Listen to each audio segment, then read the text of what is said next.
Welcome to Samba Samba. Enjoy the video. You start by getting both devices ready.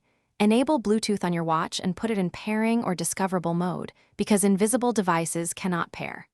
On your laptop, open Settings, go to Bluetooth and Devices and switch Bluetooth on. This creates the radio link needed. Make sure your watch has reasonable battery, low power can disable pairing, and keep it within a few meters so signal strength remains strong. Once done, you'll move to Search and pair from the laptop. Now you perform the active pairing. On the laptop, choose Add a device, then Bluetooth, and watch the list populate. This scans for nearby devices.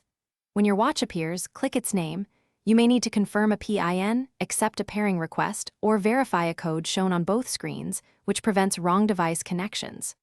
Also choose what the laptop will access: media controls, notifications, or phone features, so both devices know which services to share. Once paired, the system can finish by verifying the connection.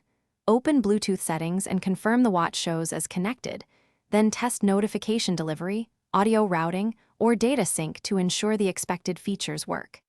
If something fails, first toggle Bluetooth off and on, restart both devices, and retry within close range. This resolves most transient radio or cache issues.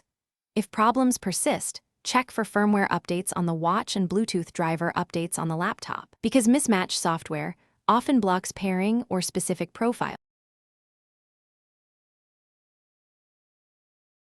Thanks for watching. Consider subscribing if we helped you.